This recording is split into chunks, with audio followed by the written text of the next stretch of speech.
Call the Common Council meeting of July 7th to order. We'll do invocation and pledge. Let us pray. Father, we're thankful for the opportunity to be here tonight. We thank you for a wonderful weekend of celebration. Thank you for our nation and all those that went before us to allow us to be free. Thank you for the way you bless our city. We pray for your continued blessings.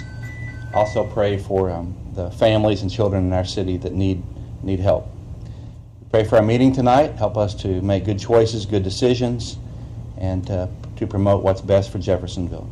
In Christ's name we pray. Amen. Amen. I pledge allegiance to the flag of the United States of America and to the republic for which it stands, one nation, under God, indivisible, with liberty and justice for all. Roll call, please. Councilperson Smith. Councilperson Sestobny. Here. Councilperson Payne. Here. Councilperson Sellers. Here. Councilperson Gill. Here. Council President Julius. Here. Councilperson Owen. Here. Councilperson Samuel. Here. Let the record reflect that there are 8 council members present and Councilperson Glover is absent. Minutes to be approved from June 26th meeting. Motion to approve. Second. Any discussion? All those in favor? Aye. All opposed? Motion carries. Approval of the agenda. If there are no changes, I make a motion to approve. Second. Any discussion? All those in favor? Aye. All those opposed? Claims to be approved.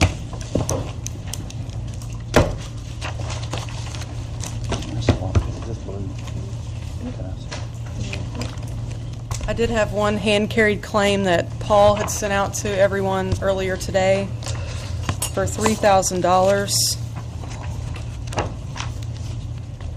That brings our total to $2,240,542.39.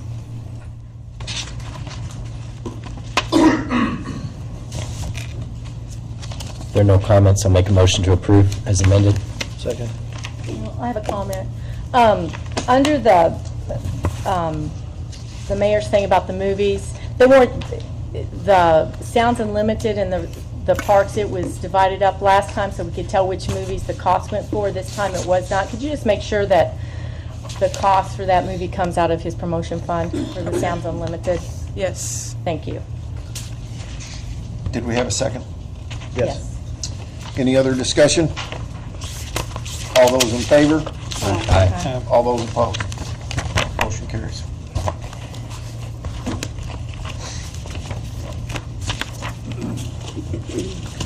Report of the clerk. None at this time, sir. Unfinished business. Les Merkley, a resolution approving and ratifying interlocal agreement between the City of Jeffersonville and Clark County, Indiana. Maintenance and repair of county-owned vehicles.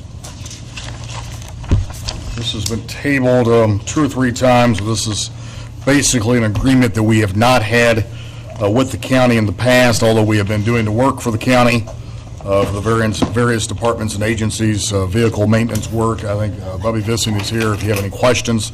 But the agreement reflects the amount that I was advised to put in per Amy and also per Bubby, which was $19.26 per hour. I did receive a figure or an email this afternoon that figure did not include insurance, and I believe if it does include, if we include insurance, it's $26.17 per hour. Obviously, that's at the discretion of the council whether or not you want to include that amount or whether or not you want to do this at all. But it would be advisable if we are going to continue to do this work that we have some type of written agreement. So, I don't disagree, and I think it's very important that if we do the agreement that we cover our costs, which would include insurance. But I think we'd asked before, did it include, didn't it include, and some of the other meetings we didn't have all the pages, so glad we got all the pages this time. What did you say at final? What is the correct number? $26.17, if I can see this far. So, Make a motion to approve 2014 R11 with the edit under number 2, letter A, II, changing the 1926 to 2617.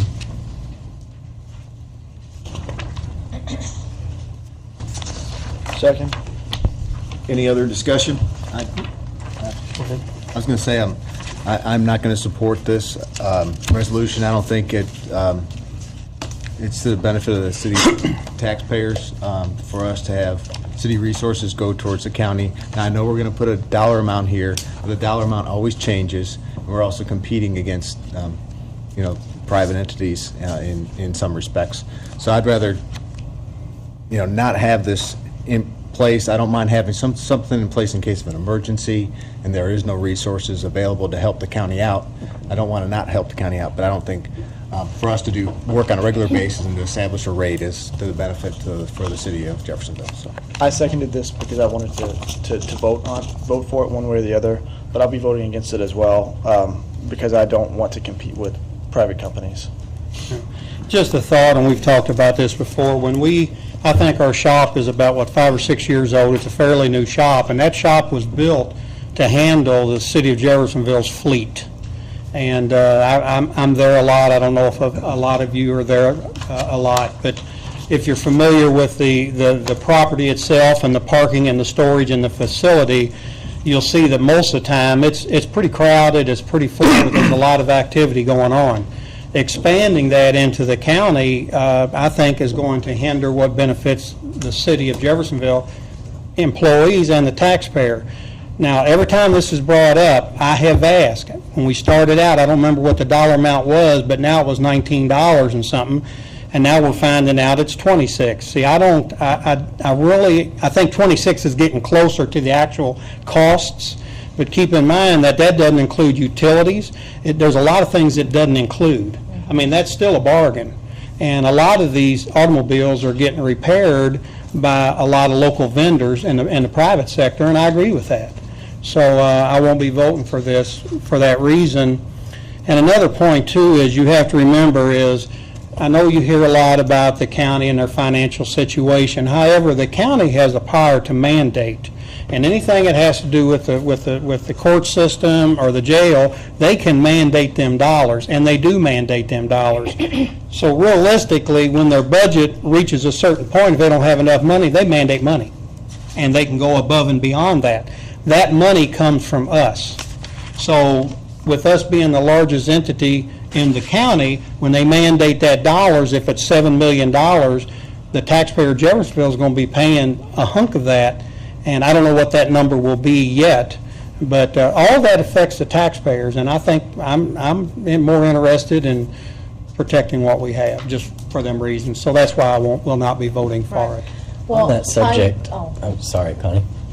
I was just going to say on that subject, if the county hits their budget caps sooner because they're paying $40 an hour to have their vehicles worked on instead of $26 an hour, they're going to mandate more money than what could have been saved working with the city.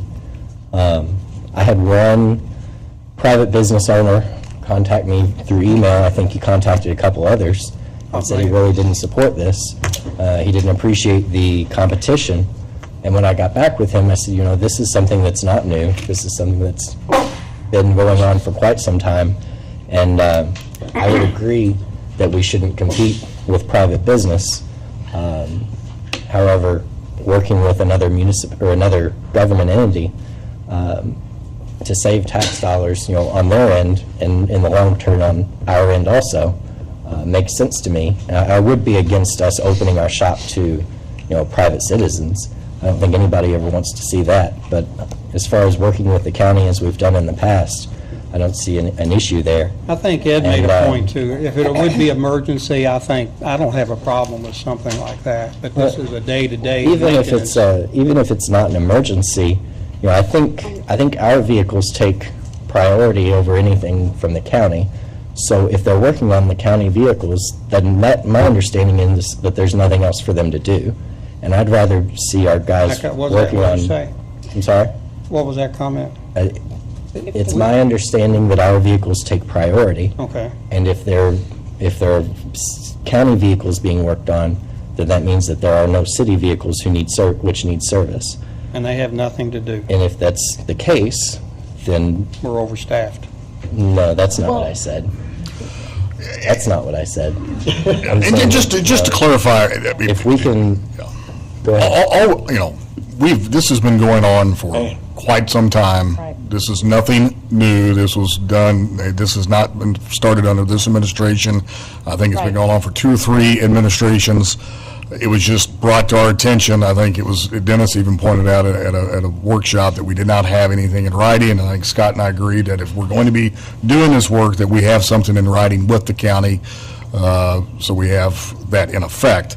It's my understanding that we're not talking a large amount of money, Bubby. Was it $3,000 to $4,000 on average per year? Is what we do? Yeah. If you go back and look at what we would actually bill the county, historically, it's an average between $3,000 and $4,000 per year. So this is, Can I say something now? Yeah. Thank you. I'm just curious. I'm not going to support it, and this is why, before we did not have the agreement, so it was only occasionally when we had cars. Now that we have the agreement, it's almost like you're opening up the door, and they think they can bring their vehicles to the city all the time to get, that's what I would think if I were the county, to get repaired. So instead, we become like the county garage rather than the city garage. And if that happens, I'm not saying it would, but if it does, then we're going to be talking, we're going to have to hire more people. Our garage won't be big enough. We don't know if our cars would get in quicker, because it depends on how quickly, you know how it goes. People say, I need this now, and whoever is, yelling the loudest. So I just think that we just don't even need to open the door. Unless, of course, I do agree with that, if there's an emergency or something like that and they can't get to someone, but other than that, I don't think it's a good We've idea. always helped all Right. municipalities in emergencies. I don't support this either, because of the fact that as a council person, I'm here to protect the city's tax dollars. I can't think of the county's budget and all that, but with my conversation with State Board of Accounts, right now, we're keeping accurate records. Down the road, we may not, so I just think it's just opening up a can of worms. and I want to clarify one thing. The administration is not advocating this. This is more of a legal issue. We Right. discovered that we were doing this. If we're going to continue to do this, we need to have something in writing. So Well, I don't even think before we were collecting the. I don't think rate. I don't think Just we were. collecting parts. Yeah, I think you're correct. Right. So I mean, this is the Les, administration's we're not advocating. We're really not pointing. Yeah, I mean, Fingers at I anybody. mean, I We're don't. just- My Yeah. personal Right. opinion is, It's but I'm not not going to give political. it. You know. It's not political at all. I don't want anybody. No, nobody's We are- saying that. It is No, not. Mr. Vissing, do you have an opinion on the ordinance or the resolution? How do you feel we should be? One thing I was gonna say is, we've never done anything but stuff that other companies can't do. I wouldn't take anything away from Sammy Grider. He does wonderful county work for the sheriff's department. And the only thing we did is, he would send stuff to us if he couldn't fix it. And 90% of it is electrical, the sirens, the light bars, the lights are the main thing. We've never done any service work. We've got one that we've done service work for, and that's solid waste. That's the only one we've actually done regular service on. Well, I mean, if that's the case, then I think that changes everything. I mean, if they're only doing it for stuff that a private company couldn't do, then there's a need for us to do it. I don't know if that's, I don't agree. I don't agree We've either. seen a claim. Let's take a vote. Did we have a second? We did. Yeah. Right. Okay. Zach seconded. All right, any other discussion? All those in favor? Aye. Aye. All those opposed? Aye. All right. I'm passing this around for you all to sign, or did it, never mind. It failed, did it not? Yes. Okay. Okay, we've got Dr. Joseph Sterling Grant, and, I'm sorry? And I want to preface why Dr. Grant is here. After Chief Grimm presented the proposal last week, or last council meeting, of hiring more than 30 police officers to the council, I felt like we all needed some direction in how to find our needs, our true needs for the city. And since then, our police department the union has come to us for a 3% raise. So that's one issue. I think that the whole council takes public safety at the utmost importance. I think we need to compare our city with other cities and what other cities are doing, because I think every city in the United States is being faced with these types of problems. At the last council meeting, we tended to round table this thing pretty well. We had one council person that wanted to just hire all 25. We had one council person that wanted to put the 5-year plan in place, but it wouldn't have to be binding. We suggested workshops, we suggested alternatives. I think we need to look at all aspects, including public safety, fiscal responsibility, and an overall plan. I don't think any of us want to raise taxes. I don't think any of us want to have layoffs or jeopardize our public safety. We mentioned the annexation statute. In looking that over, it says that we have to provide the same level of services to the newly annexed areas that we provide to the existing city. I felt, as the city council president, it was my responsibility to kind of go on a search, try and find someone that could come in here and make some recommendations and look at a comprehensive plan for us and make some recommendations. All avenues led to Joe.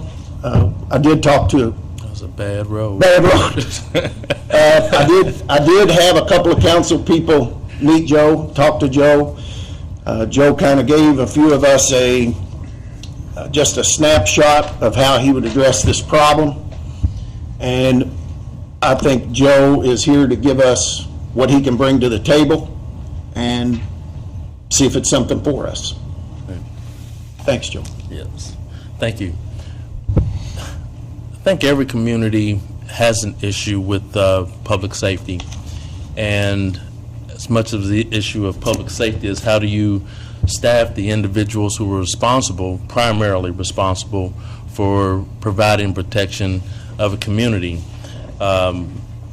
Question being, how many police officers are needed in a given community to take care of that problem, to live up to those responsibilities? It's not an easy question to answer. Since this issue has come up, people in city government, people in the community have asked me, how many police officers do we need? The bottom line, I don't know. I don't know what is needed for Jeffersonville. But what I'm here today is to share with you some approaches that may assist you in making that determination of how many police officers are needed, or if police officers are needed for the department. Where I got my information from was one of the colleagues at the University of Louisville at the Southern Police Institute, and he provided me with the document that's titled "A Performance-Based Approach to Police Staffing and Allocation."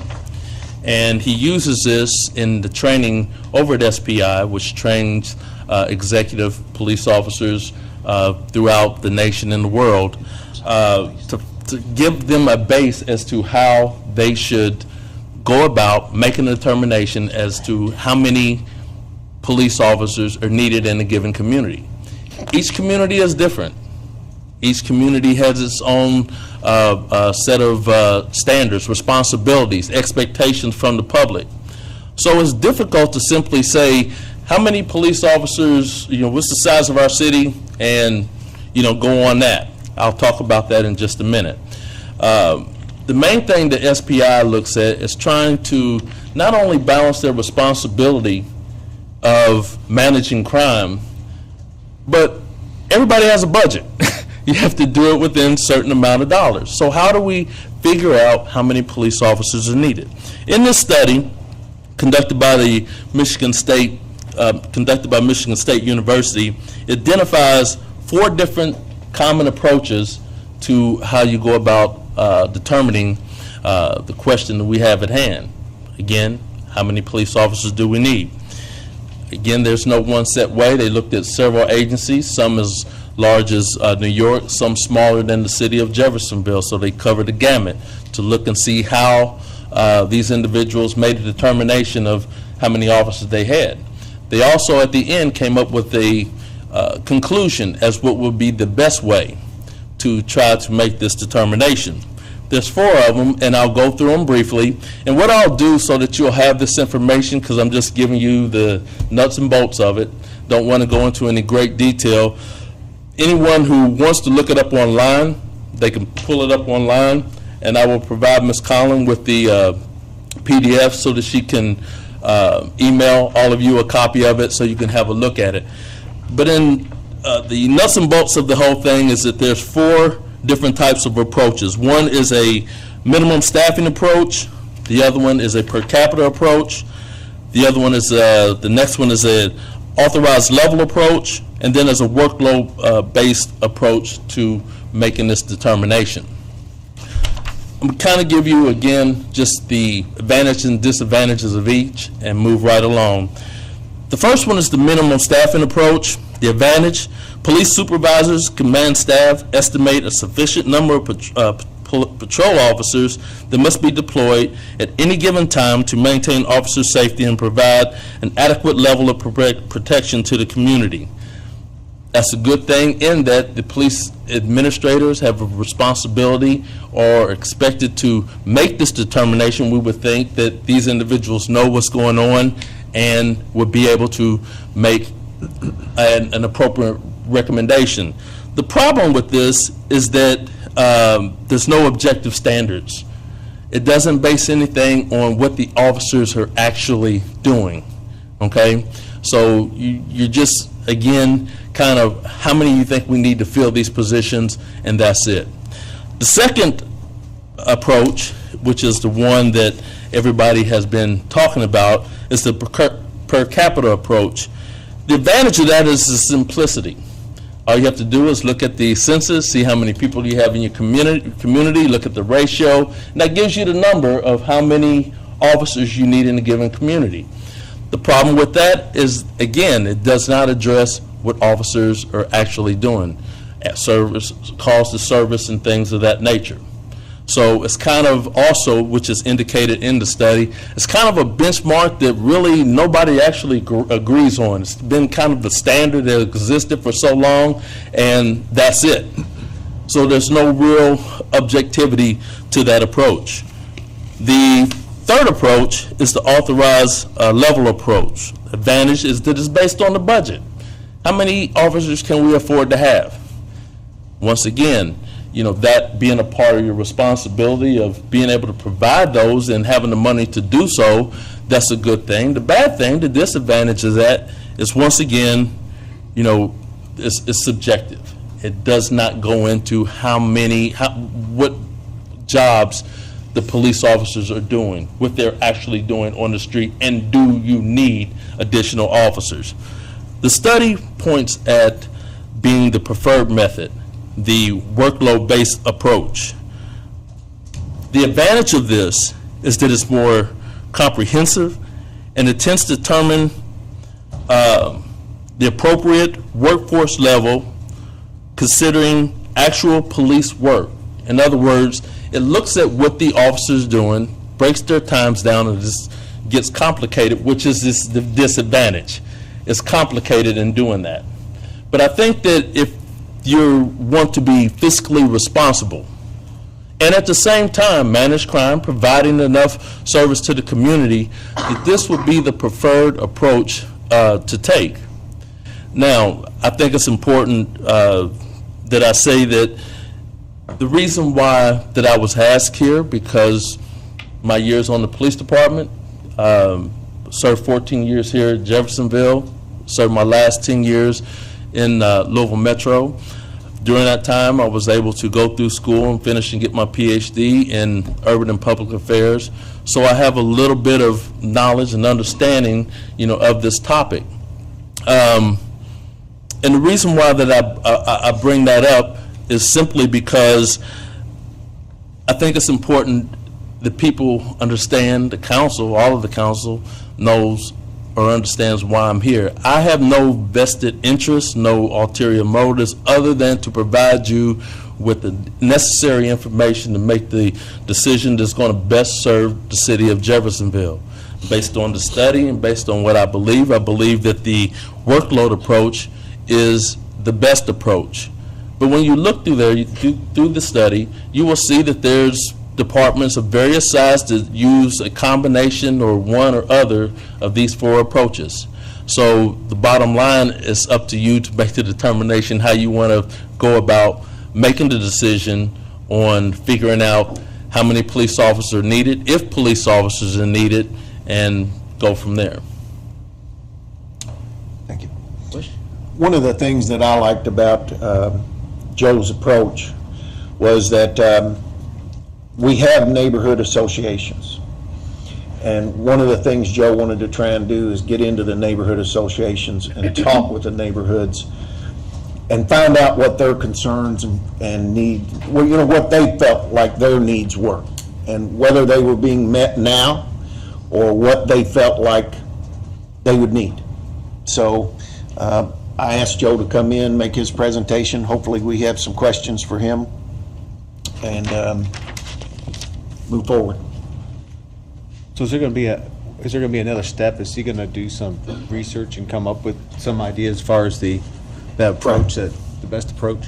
I think that there should be a next step. I don't think I should be the one to do it because of my association with the police department, because I'm standing here in front of the council presenting this to you.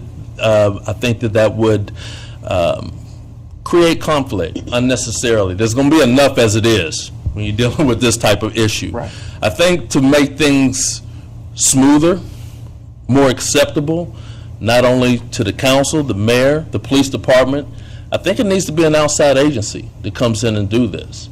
Again, I'm more than capable of doing it, having the resource available to do it, but I don't think it would be a good idea. I think that's something has to, come from the outside, but there definitely needs to be a next step.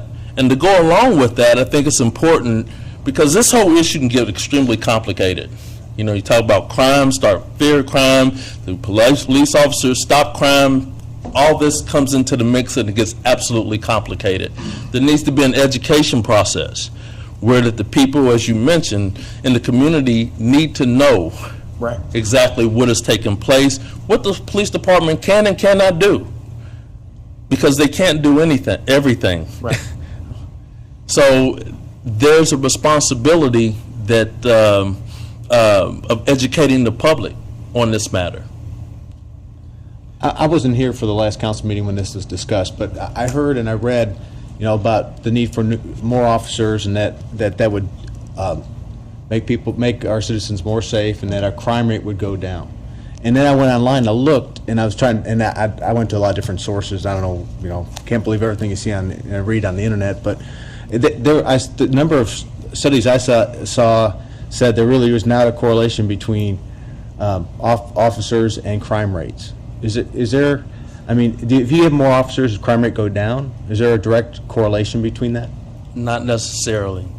And I think that's where the education, I wouldn't want at this time to get in that because it gets extremely complicated. And what I mean by that, when you have one study that says yes, another study says no, it's a matter of what study you pull to make your point. And I think you have to have, lay both sides out equally so people are able to understand exactly what's going on. The general consensus is that it's questionable of whether just hiring police officers will reduce crime. Now, I will say that there's more of a likelihood that if you add more police officers, the perception of being safer will increase. But then you're dealing with perception and reality. While crime rates were going down, fear of crime was going up. So how do you balance that out? And I think the only way that you can address that is by educating the public on that. Because again, if you could show, let's say that the department does need 25 new officers based upon this approach, then you can justify to the to the public, we need these individuals for this reason. With the education, then they're able to understand, okay, they may not like it, but they're more willing to accept it if you have more an objective approach to it. Two things. One of the reasons that I wanted to bring Joe in was the only thing that we were looking at was the per capita. And when we got to opening some dialogue, there were other avenues to look at. And that was really inviting to me to come up with more of a comprehensive plan. And I think, unless I'm wrong, Joe, but Joe might help us seek out a company that could do this for us. Dr. Grant, when you had said about the neighborhood associations, is that something you'd be willing to help us with? Do like a... Yes, ma'am. Yes, ma'am. I'd be more than willing to assist you in going to the neighborhood associations. That's part of my responsibility, not only to the city personally, but also fulfills a responsibility I have at the university to be engaged in the community, so that would help in that area. I'm curious for some of the council members who were here before, when the annexation ordinances were passed, was this discussed or considered doing some sort of work-related study for the police and fire departments versus putting in the per capita ratio that was passed? Go ahead. Yeah, the biggest issue was to make sure that we didn't discriminate against the newly annexed area and that they would get the same level of protection as the old Jeffersonville. Right. At that time, I know that there's a ratio number of like 2 to 1, and we weren't quite at 2 to 1 at the time, but I think that was the old standard to put in there, and people were safe to put a number in there. As you look, things change, technology changes, never things change, so I don't know if those ratios are, he could tell you, or we could do a study about the ratios, but I think the most important thing was that we don't discriminate against newly annexed, and they have the same level of protection as the old city. And I think the approach that we're taking is we're not saying we don't need them, we're not saying we do need them, we're saying that we need some help in determining a plan here. And we're just talking about, we're just doing a study on police, not police and fire? Well, I mean, because... That's a good point. It is a good point. And at this point, we haven't been asked by the fire like we have by the police in a formal request. But I think that will come. So knowing that, if we could get this ball rolling and keep this ball in the air, I think it'll help us get down the road and make a decision. Well, could our next step be a workshop I dislike workshops as much as anybody else, but my understanding is they didn't use the per capita method to come up with this number. When I had conversations with Major Lynch, he put a lot of time and effort in using the fourth method, the one that he mentioned. It wasn't per capita. I mean, that was briefly brought up, but that's not how they got to that number. That was more than briefly brought up. Okay, well, briefly, more than briefly. Yeah, that's whatever. Yeah. Well, we have, I think that with public safety, I think I would certainly like for it to look at both sides. I think it's a good opportunity if we're going to study the community just to see where it's at. I think it would be a good way to have a objective view of. I do too, Chief. Of public safety is in a general stance opposed to just one of the departments. But The only thing I was making note of is that there hasn't been an official request like there has from the police. We anticipated. And that's, I've got a budget meeting tomorrow, and in the budget meeting with Amy is a request of a growth plan. I met with River Ridge that involved, I was going to introduce that to you guys. Could you ask him to come up here to the podium, because we can't record him? Yeah. Okay. All right. just two thoughts. With the annexation, and I wasn't, I mean, you guys were, or not all of you, but I wasn't part of it. I came in on the annexation, was pretty much done, except for there was a lawsuit that actually took place and it was the Oak Park area. I don't remember the number, and I know that there was a lawsuit, and it went to court, and I don't know, I guess it went To the Supreme Court. to the Supreme Court. And I don't, getting back to the number of employees, I'm talking about not just police and fire, I'm talking about sanitation and everything. A lot of these numbers were evidently brought up. So at our next council meeting, I don't know, maybe we need to hear a little bit about the lawsuit. And, you know, I know the city won the lawsuit. But the details of it. Yeah, the details of it, that was number one. It's like some of. And number two is, I know there was a group of council that were on, that negotiated for over 2 years with the police and fire, and there was never I know money was discussed and a lot of different things, but there never was about additional employees ever brought up until like 2 or 3 weeks ago. Right. So, you know, not to say that's needed or not needed, but what I'm saying Exactly. is, I would like, if you guys would want to, maybe we could do a little research and get legally how the city went to court with the annexation and won, and the process, because I don't know. Yeah. Is that something the council would be willing to listen to? Well, yeah, because I, for one, I wouldn't. can tell you, the case was thrown out on a technicality. Yeah, so. And the merits of the case was never heard by a judge. Yeah, I think Larry Wilder was our attorney, and he would be the one who would present that to us.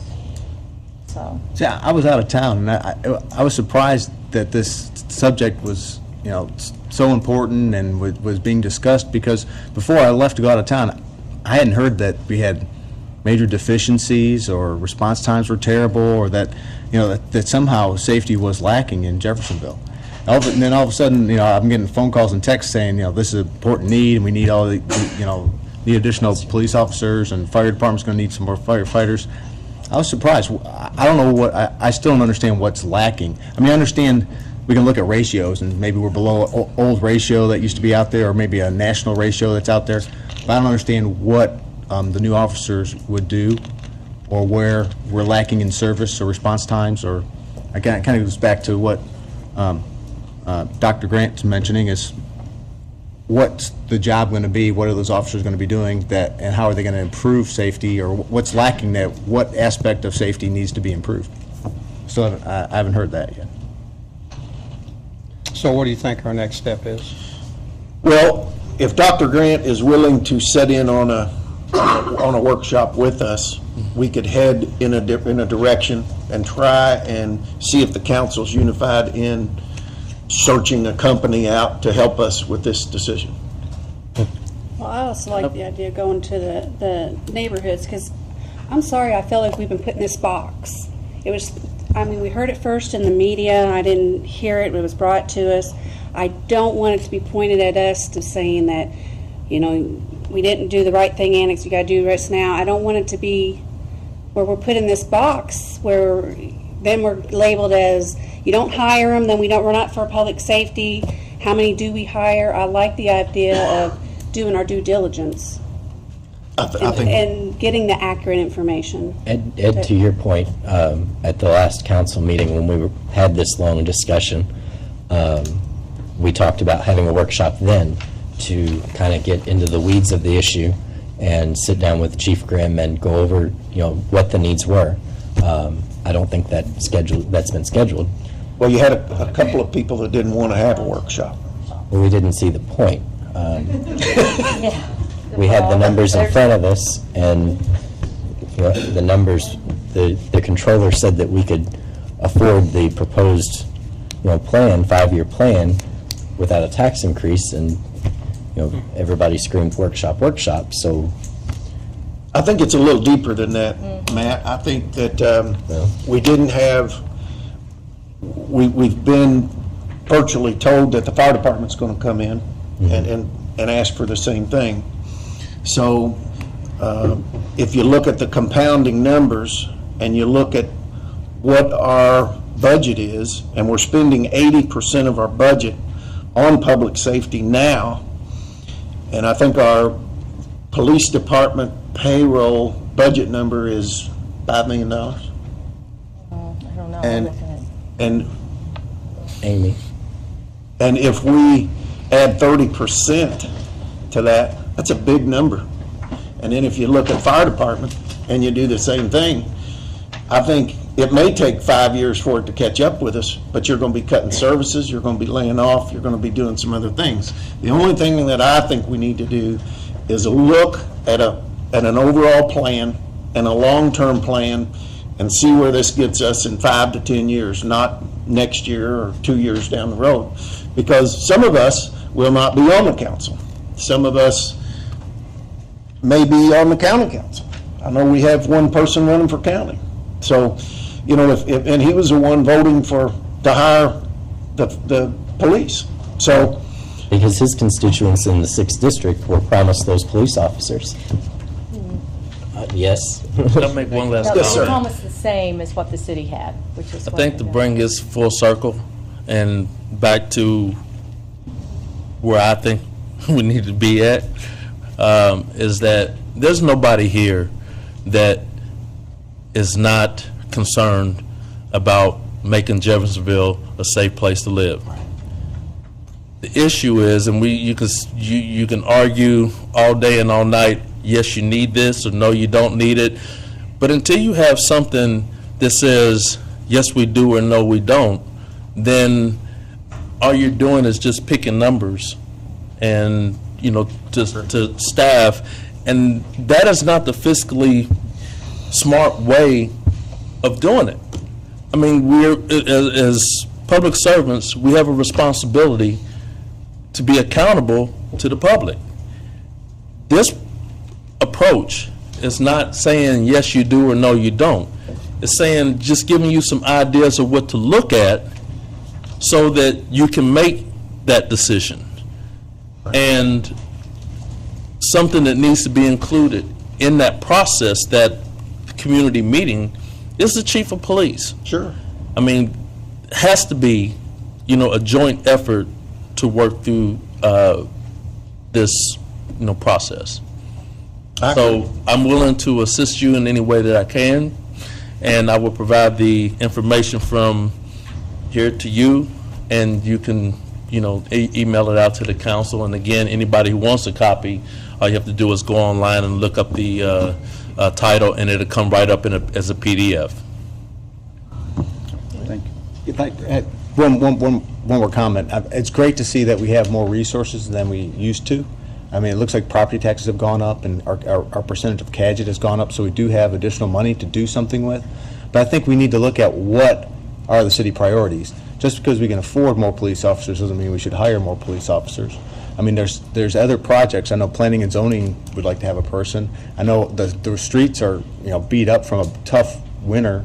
We'd all like to, you know, asphalt some more streets, and we have sidewalk plans. So I think as we look at the resources we have to decide as a council and the administration, how we're going to allocate those resources. And some of those may be police officers. I don't know how many, and maybe some firefighters. But I think there's other needs to the city too, and we need to prioritize those. Are we in agreement that we put a session together with the chief, Dr. Grant, some council members, and try and move forward? Okay. And then hopefully you can get us some companies that we could look at contacting and get a price on moving forward at some point. What I would do, I think, again, as part of the importance of this process, is I will contact someone from SPI and have them assist, and see if they will assist. Because if I have a hand in that, I don't think that's the right way to go with this. I think it needs, again, to be outside, but I will assist in getting that connection going. Okay. Right. Good deal. Thank you. Thank you. Thank you. All right. Amy Deering, an ordinance for additional appropriations. And it's a public hearing that we'll open. No, Oh, it's sir, not? not till the next time. Oh, to be held on 21st, my bad. It's okay. First and second. Yes, just 2 items tonight on this additional request. I had sent out an email last week. Hopefully you all had a chance to look at that. We're asking for $130,330 in the general fire pension line item and $426,794 in the LOIT for the half of the new fire engine. Motion to approve 2014 OR 30 Second. on the first and second. Any other discussion? All those in favor? Aye. All those opposed? Motion Excuse carries. me. Oh, the public hearing will be the 21st, I'm Yeah. sorry. Okay. Yeah. Amy, during an ordinance transferring certain funds within the same department. Yes, these are all items that were in the budget for the year. We just had a couple of requests from Parks to move some money around, and the cum cap items are for the engineering part-time people. That we passed last meeting. Correct. Motion to approve on the first and second. 31. 31. Second. Any other discussion? All those in favor? Aye. All those opposed? Thank you. All right, Les, an ordinance changing the zoning map designation of certain tract property known as Falls Landing and fully described in Exhibit A. This is basically the 10th and Spring Street project, the Gateway project. As you're aware, the Redevelopment Commission went through an RFP process, selected a developer to develop that property. There is a development agreement in place, but a contingent upon that agreement is that the property be zoned. Right now, there are, I think, 17 or 19 different parcels of property there that are zoned anywhere from neighborhood commercial to residential to commercial. And it was felt that if we are going to combine that into one project, legally, we have to have it zoned as one parcel and combine it. And we feel that the most appropriate classification would be highway commercial. The proposed development is commercial, and it's next to a highway, so highway commercial seemed appropriate. Redevelopment is not the petitioner. The petitioner is actually the developer, White Reach Development, who has a development agreement with Department of Redevelopment and Redevelopment Commission. And John Kraft is the attorney for White Reach, and I'll turn the matter over to him because I'm sure he wants to preserve the record. Thank you. For the record, my name is John Kraft. I'm with the law firm of Young, Lind, Anderson Kraft, 126 West Spring Street in New Albany. As Mr. Merkley indicated, this matter was before the Plan Commission at the May meeting, May 27th of 2014. Plan Commission, of course, had three options. That is, sending it to you with a favorable recommendation, an unfavorable recommendation, or no recommendation. It comes to you with a 5-4 vote with a favorable recommendation to pass the rezoning. As Mr. Merkley also touched on, the request is to take all of this consolidation of these properties and take it to highway commercial. Highway commercial specifically is, as also Mr. Merkley indicated, is for property that is next to a highway that has a commercial activity that locates around an interchange. And certainly this will be locating around an interchange coming in off of the 10th Street exit. And as a result of that, in many municipalities, this might be proposed as a planned unit development district. Your ordinance in the alternative, though, does not prescribe a specific planned use development district for a mixed use. Under your planned unit development district, it would require a planned unit development district with an underlying zoning as to what it would then be zoned. Also as indicated, if we take it in as that, then you have a hodgepodge of a planned unit development district with those underlying zoning districts. Your considerations are those same considerations that the Plan Commission had, and those are statutory in nature, and those are 5 considerations. They are found at, for purposes of the record, 3674603, and those would be how this falls in line with the comprehensive plan, the current use and conditions and characteristics of the structures and uses in that area, the most desirable use in the area, conservation of property values, as well as responsible development and growth.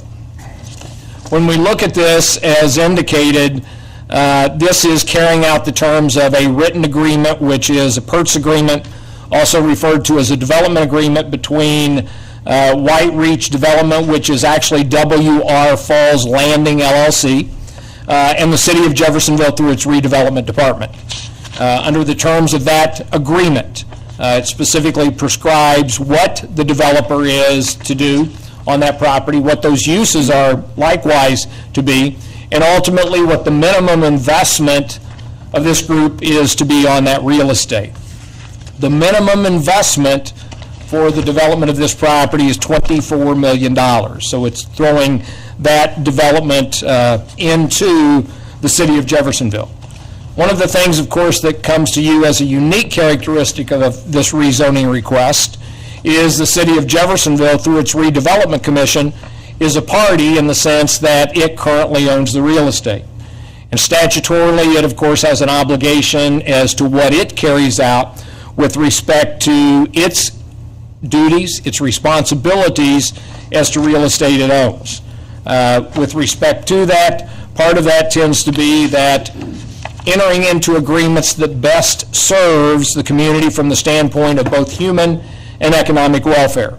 And when we look at the agreement and the terms of that agreement, it prescribes specifically that this agreement, if you will be covenants that run with the land. And under the terms of that agreement, it specifically prescribes that the developer, in this instance again, WR Falls Landing LLC, is to develop and construct the improvements for the following uses.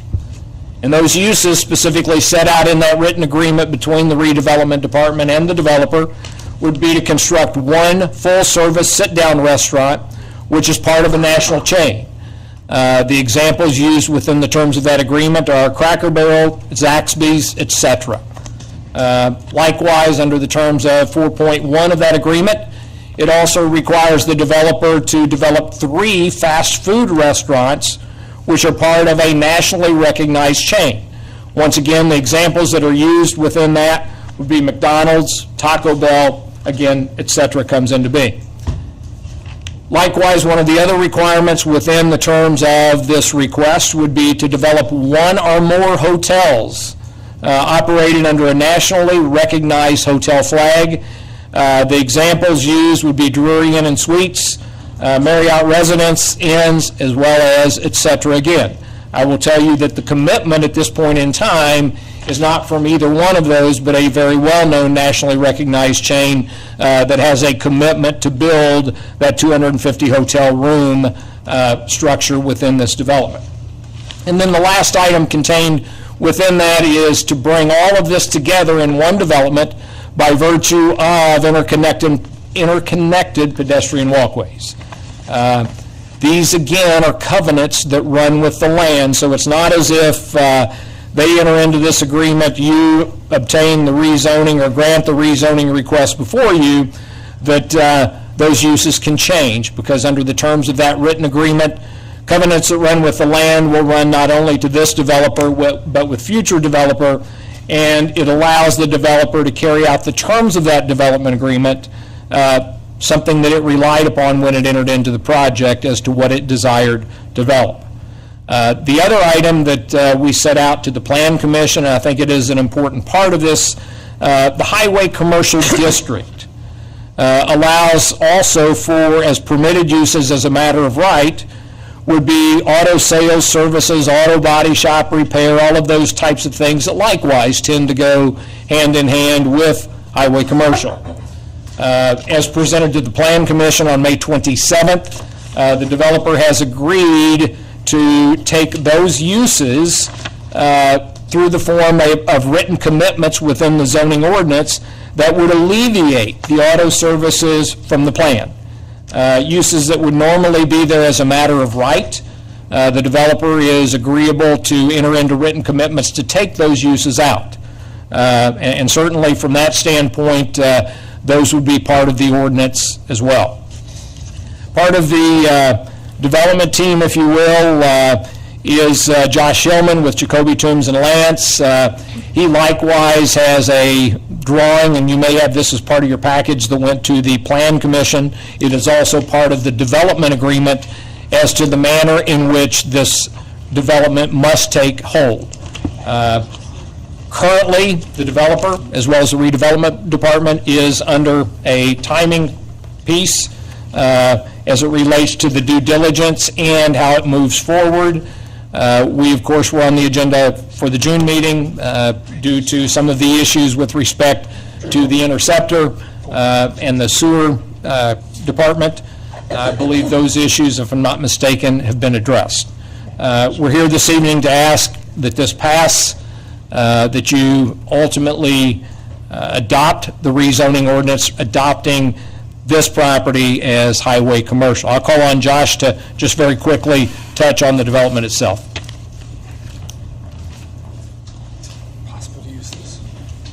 Josh Hillman with Jacoby Toombs and Lands Engineers, 1829 East Spring Street, New Albany, Indiana. And what I'm going to provide or just show are a few of the graphics that we had referenced during the planning and zoning meeting and address any engineering related questions.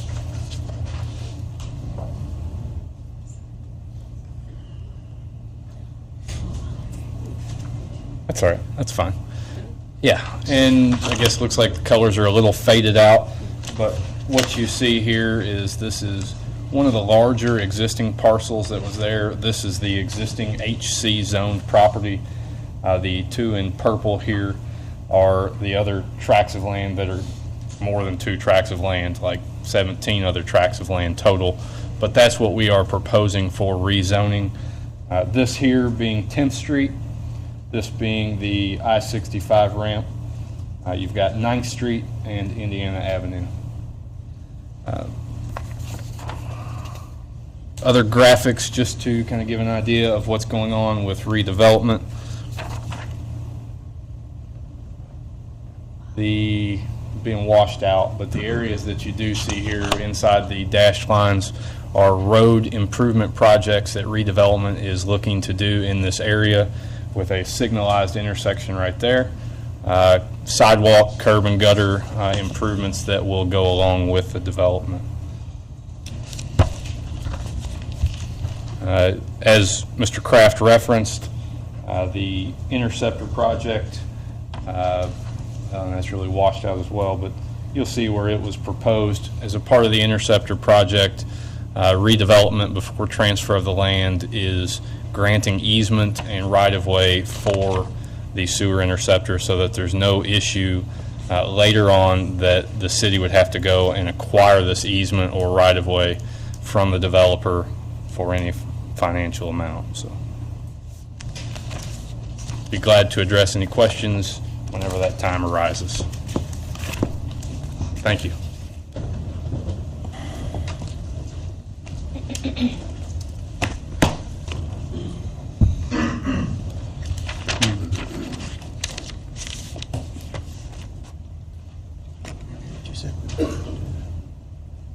What's the number? Due diligence on 32. Is this a public hearing? Should be. It's a public hearing. We'll open a public hearing on this. Has anybody come to speak for or against this project? Seeing none, we'll close the public hearing. Make a motion to pass 2014 OR 32. Second? Any other discussion? I have some discussion, yeah. If I could, this came to planning and zoning, and as it was mentioned, it was a split decision. I think it was 4-3. And some of the concerns, and I was one of those who voted against it, for a unfavorable recommendation. And some of the discussions that we had were the sewers and how that would affect the project. I think some of that has been cleared up. But some of the other issues that came out is this, is this responsible growth? Is this something that we want at that location? Does it make sense? We looked at the traffic flow, because right now we've closed off Indiana Avenue. It's so close to that ramp, and this project utilizes that, opens it back up. And we saw, if we're going to utilize that is just going to back up traffic and cause traffic concerns. And another discussion, and I know this may not be exactly related, but we look at the old plan of what was proposed for the use of this property and now what it is today. I mean, number of restaurants, the type of restaurants, number of hotels, all that has changed. I guess in concept it's still there, but it's all been kind of down. Yeah, it's all been down. Scaled back. Yes, scaled back.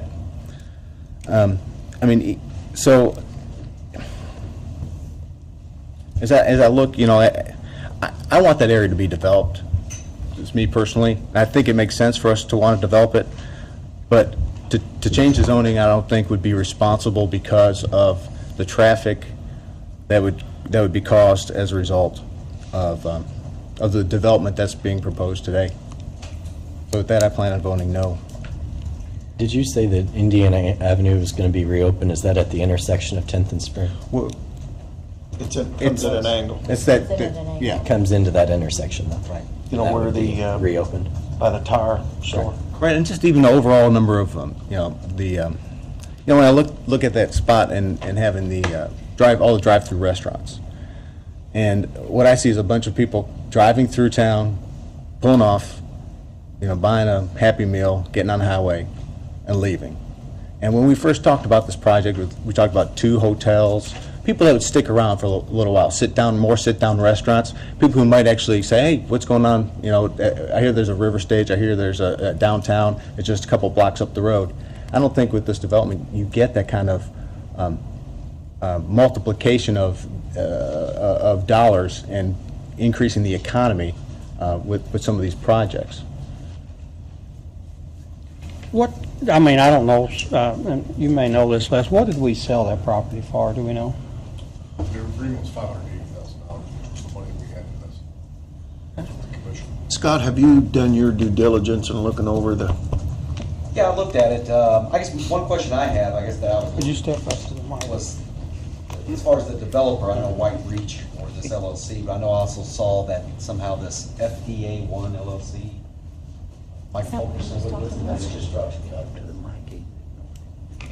I was just curious what their relationship is with the developer. Can I? Yeah, Sure. The development agreement itself is with White Reach. Mr. Fulkerson would be only as it relates to construction issues, but the actual agreement, part of the RFP that was put together initially by the Redevelopment Commission in order to solicit this, primarily set up what these uses would be. And certainly from the standpoint of White Reach, and part of the exhibits to the agreement would be who is White Reach. Steve Reach is with me this evening. He is the 100% member as it relates to the entity that is entering into that, and certainly that information had to also be provided to the Redevelopment Commission. One of the items as it relates to traffic for Councilperson Zastani deals with the fact that this is a one-way in only. So it's not as if you're going to be opening that up and there'll be two-way traffic as it relates to that right turn. It's one-way in only. The first entrance from that intersection is 140 feet from that intersection. So ultimately, it's not going to be, as we see it, and as the traffic tends to show, it's not going to be as if it's going to be backing up traffic due to the fact that there will not be any exit coming out of there. It will be solely one way in only, and the first entrance into this project would be 140 feet up. Keep in mind as well that this evening, while it is a request, it's a land use request. Part of what ultimately comes back to the Plan Commission is a development plan as it relates to the project itself. All we're asking for this evening would be just the land use, which would be highway commercial. Mr. Kraft, can I ask you a question? Yes, sir. That Indiana Avenue, and I'm pretty familiar with it, it comes in off of 10th Street. That's correct. So when you say 140 feet, where are you? If I can call on Mr. Hillman again to show you a graphic, I think it'd be beneficial. It's not very far, I know that. Well, and the 140 feet is after you make the right turn. Oh, from the expressway. I'm talking about 100 after you make that right turn, because the question was as to traffic backing up from those folks coming in. Right. It'll be a one-way in, and then from that intersection, the first entrance will be 140 feet into Indiana Avenue, not coming off, not 10th Street. And again, Josh will be able to better show you that. Do we, on a project like this, because there's going to be multiple businesses, is there a timeline I mean, can they build one thing and the property's set? What is the timeline given on a project like this? It is set out in the development agreement. The development agreement specifically limits it, it sets it out in 2 phases, and if I can, I'll grab it, but Les may know as well as I do.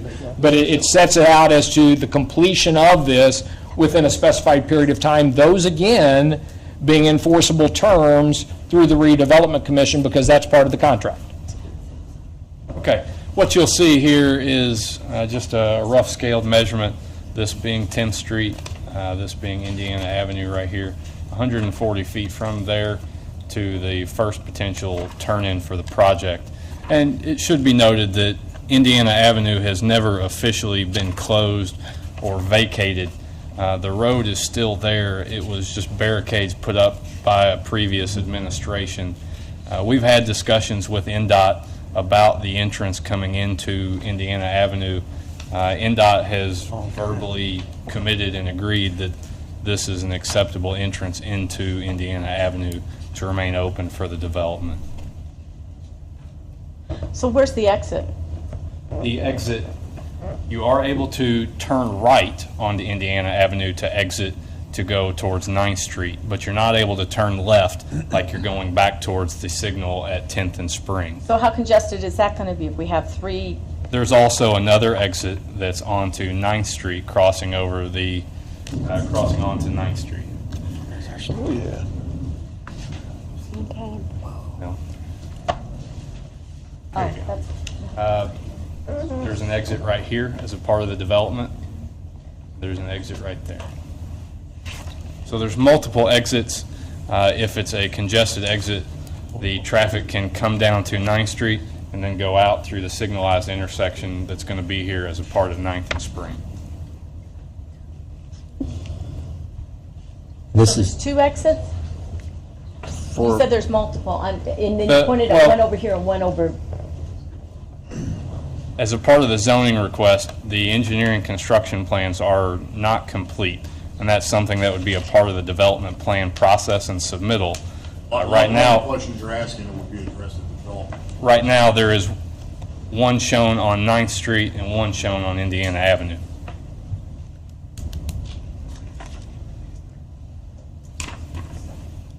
Les, how does that timeline work? Just, you have a rough, Yeah, I mean, Phase just, 1 and Phase 2, I think Phase 1 has to be completed by next September or October. John, I'll have it in front of me. 15? Yep, and then Phase 2 is following Spring. Is that right, John? I think that is correct. And there is attached to the agreement, so you know what we're referring to as Phase 1 and Phase 2.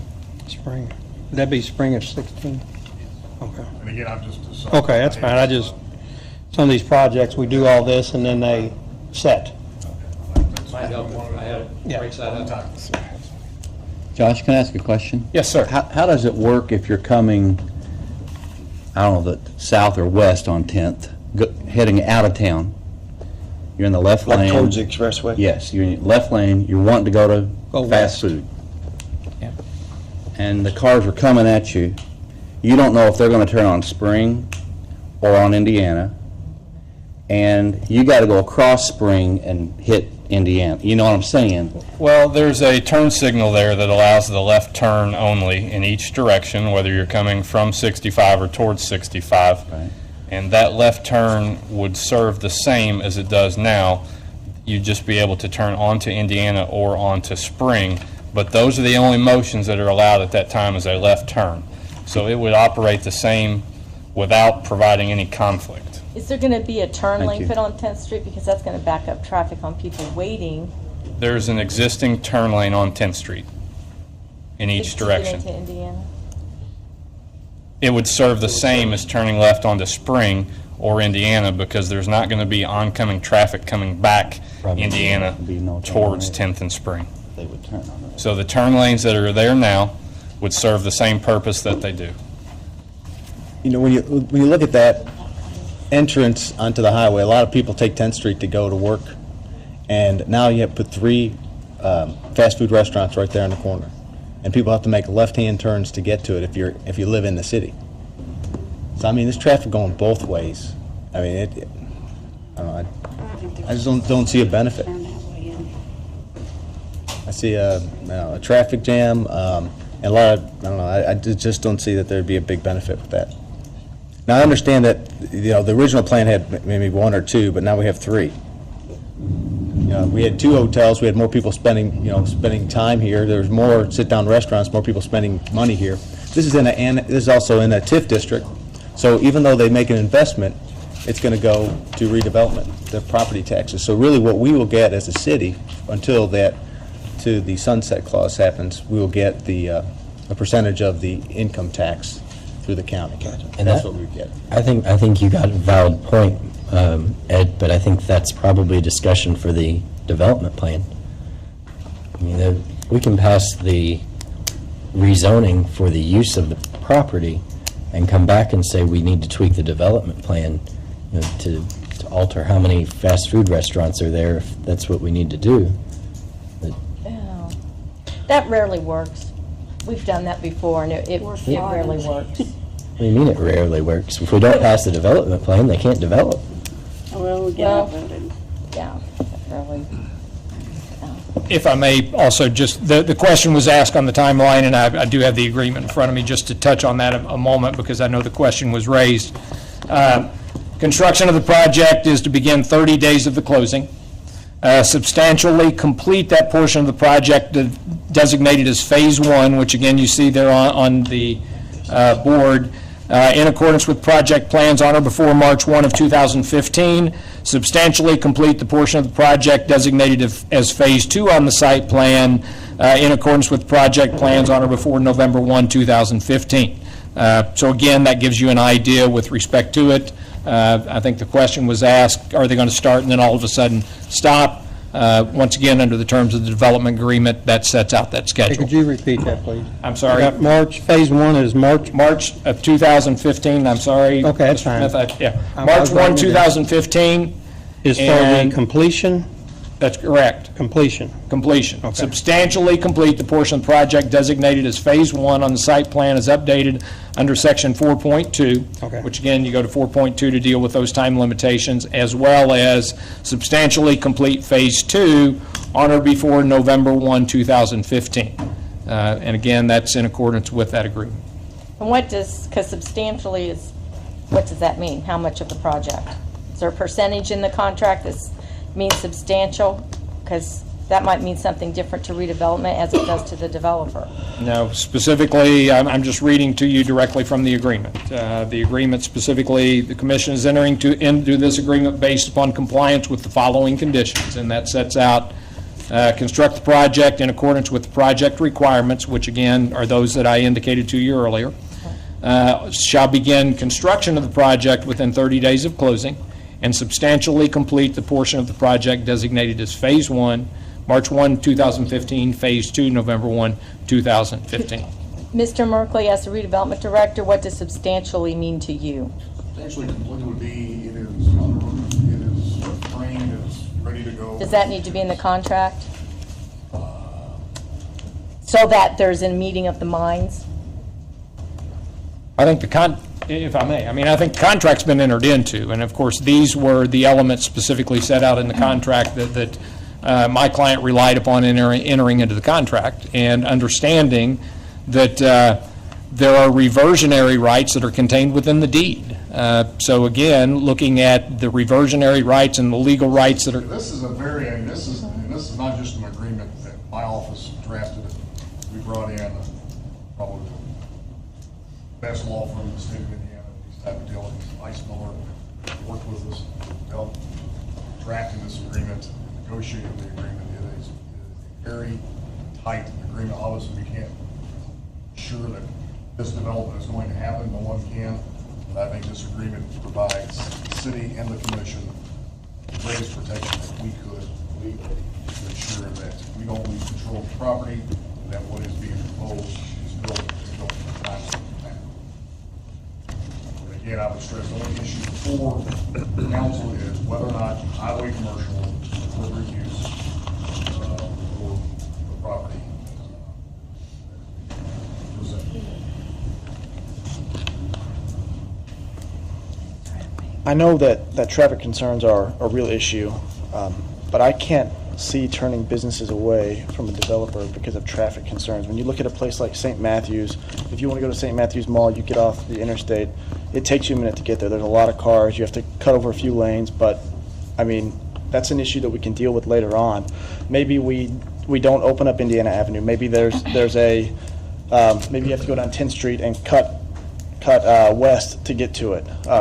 That's something we can talk about later. This is a zoning issue, and I think that, I can't imagine that anybody wouldn't want businesses to go there. I mean, maybe if we have traffic issues because so many people want to go to these restaurants, and I say, great, perfect. Absolutely. Let's deal with the traffic issues. Mr. President, if I may. Jorge Lanz, Jacoby Tunes and Lanz for the record. As part of the work that redevelopment's doing in the upgrading of 9th Street and Indiana Avenue, we've hired a traffic engineer that's doing an overall analysis to determine exactly the number of lanes. The focal point for this whole development, no matter whether it's this development or any other development that happens there, is going to be the intersection of 9th and Spring Street, right there across from Mr. Stopinol's office. So there's going to be a signalized, a modern, period-like signalized intersection at that location. We're in the process of crunching the numbers to make sure that we put the appropriate turn lanes, the appropriate signal timing systems, etc. Not only that on Indiana, but also the block of road on Spring Street between 10th and 9th Street. That's also going to be repaved, restriped, I mean, to be able to get people in and out of this. So, I mean, all those things are being looked at.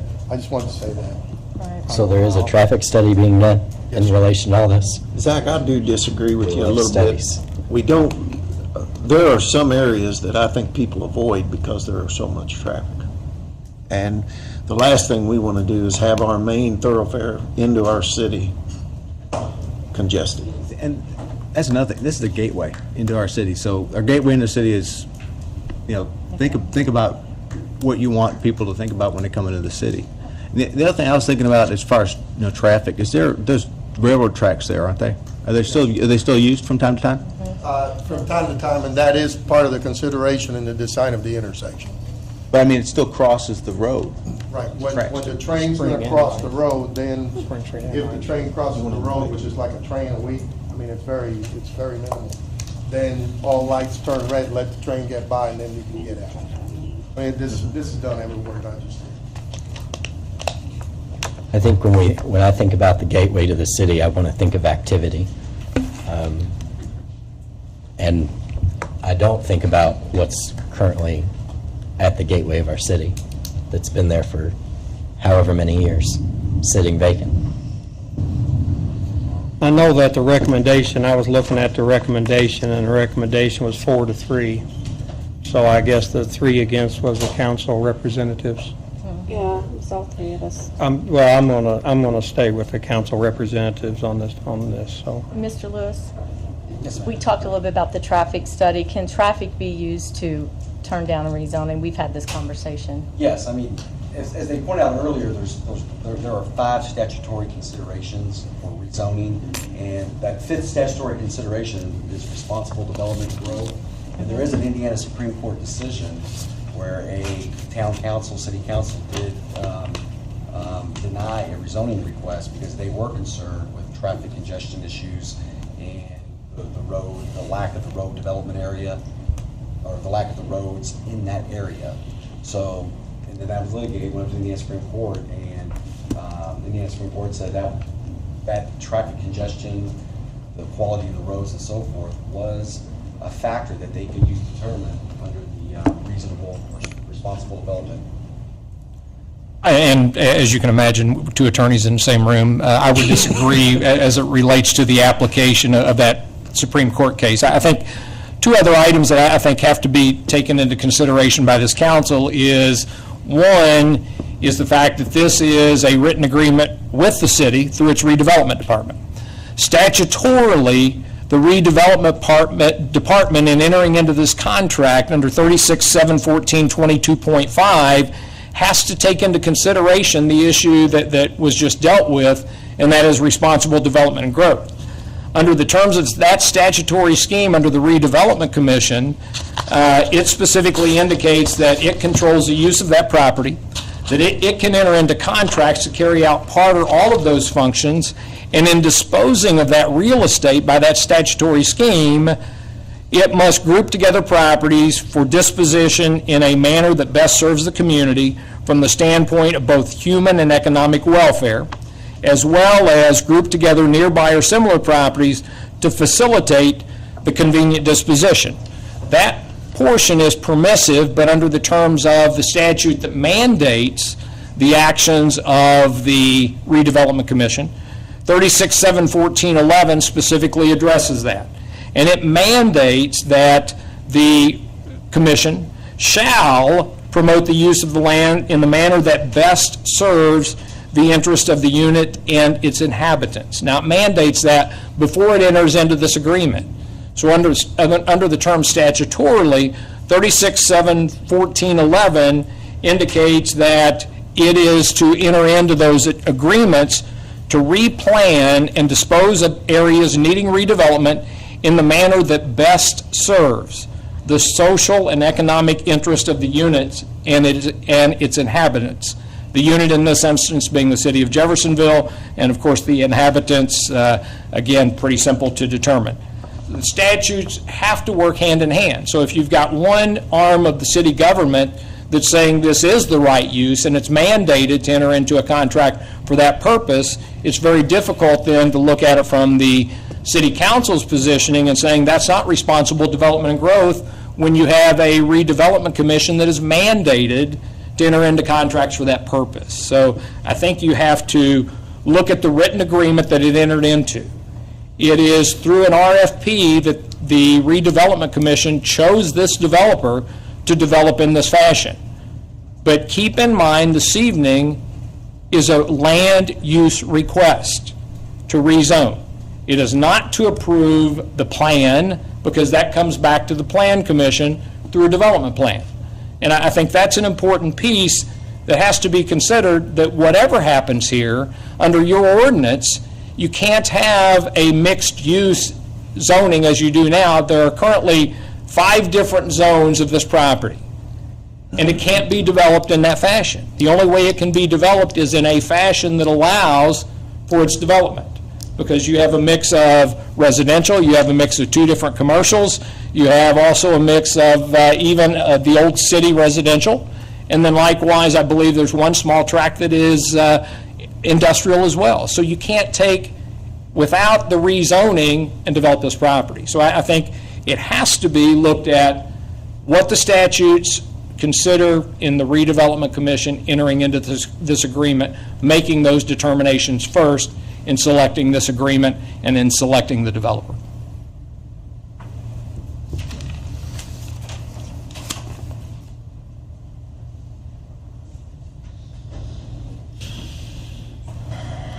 Call the question. Do we not even have a choice then? Choice. Oh. No, I mean, I still stand by that. I think in the Okay. Supreme Court case, that you can't take one example of traffic congestion roads as part of responsible growth. I think the case is very clear. It's not. Roll call. Well, yeah. Roll call vote. Pull your roll call. Somebody, we need a, Roll call. There was a motion. oh, there was a motion? Okay, and a second. Do a roll call vote, please. Councilperson Smith. No. Councilperson Zastavny. No. Councilperson Payne. Yes. Councilperson Sellers. No. Council Vice President Gill. No.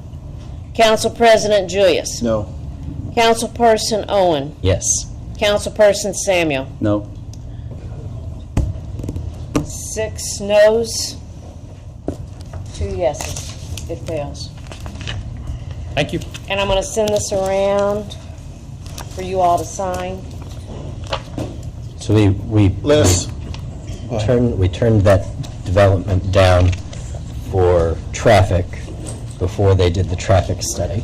Maybe they should have done that before. Okay. Just to clarify. I would say for the record, I'm Steve Reach. I'm the principal of White Reach Development and the developer, that we did go with Holiday Inn because they have a negative rooms. They lost 1,300 rooms in the Louisville metro market, and there's a big, big demand for that brand of rooms. We could have went with the 2 hotels and averaged probably $119 a room. Our hotel reports said that there needs to be 250 rooms, which was equal to what we had. The average room rate would have been $158 a night. $158 a night. If we'd run 70%, that would have brought in, the hotel would have brought in about $10 million worth of revenue a year. And our recent study, impact study, is $7 per dollar spent at a hotel goes back into the community. So that'd have been $70 more million to Jeffersonville. And the retail around with millennials are the growth now. Retail around hotels do 35 to 40% more when the hotel component within the development. And that we do own a Holiday Inn. We bought the Holiday Inn rights for Southern Indiana. So to keep it, because if we didn't buy it, thank you. We're across the street. Thank you, Mr. Rich. That's unimportant. Les, we've got an ordinance changing zoning map designation of a... Yeah, this is a rezoning. Really, this is a property that had been zoned a PUD to a residential PUD many years ago. It lay dormant due to the economy. It was originally developed by Charlie Reisert, who passed away. His son Perry is here, and I believe they're trying to resolve some estate issues, and this is one of the issues, is this property and this development, and Perry is here to speak on this. It received a favorable recommendation from the Planning Commission. Basically, we're asking that it be rezoned from R1 to a residential PUD, which is what it was prior to losing that classification for no development.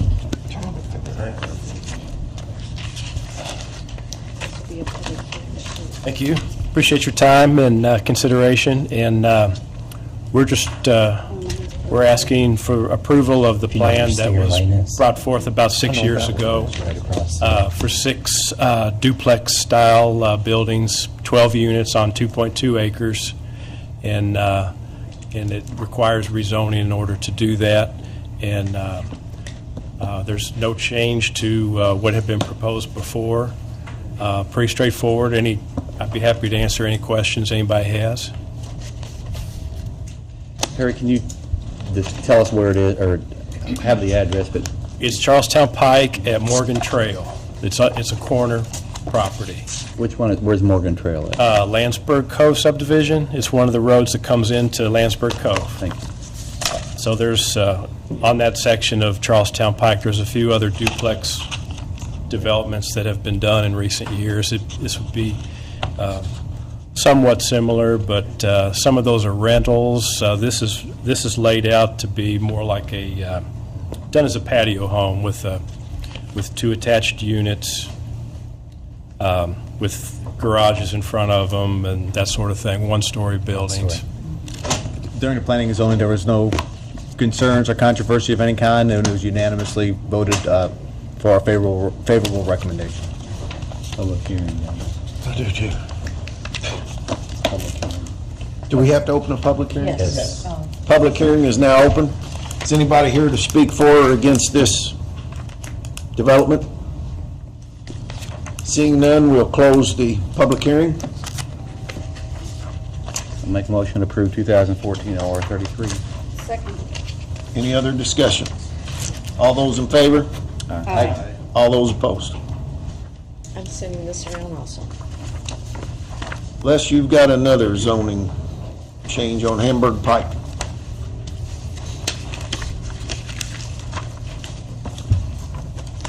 This is another favorable recommendation from the Planning Commission, reference to a rezoning at 5620 Hamburg Pike from C1 to Industrial 1. The applicant is Don Sandusky, and I don't know if Mr. Sandusky is here. Okay. Give me a minute here.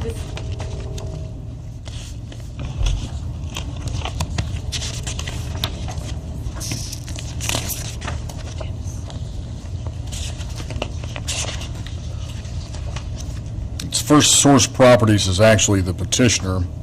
Thanks. And again, it's received a favorable recommendation, unanimous vote 6-0. Is this, What they're going to be putting on that's in my district is they want to put like RV storage. It's in the industrial park, the Sellersburg Industrial Park. In order to enter it, you will have to enter in on the Industrial Park Road and actually go behind. You will not be entering on and off of Hamburg Pike. Received a favor. It's going to be setting off the road. You won't even be able to see it from Hamburg. Is it fenced? Yes. Oh, it will be because it's. is it And they'll have an its own extension? entrance in the back. Is it an extension of the storage space that's there now? No, Or is it it's something a, different? no, this is different. Be next to, There's a company there. next to the guy who owns the company, who's the one who's asking to expand the property to make, to use the storage space. And does that lot butt up to the Car Circle residence, or is there a buffer there? I think it's by his business that's already there. Well, I just asked because you said they would enter from the back They would road. enter from, well, they wouldn't go through Car, they would go through industrial. Right, I just didn't know if it butted up to Car. And they had a sign up, and no one came in. Well, there was one lady who came and she Well, just she wanted to make lives across sure, the street. she lived across the street and she wanted to see, Right. ask what she would see, would there be increased traffic? Would I be able to see the structure? And no, it's way in the back, and the traffic would come through the industrial parkway, and she was happy with that, and so was the Planning and Zoning Commission. Okay.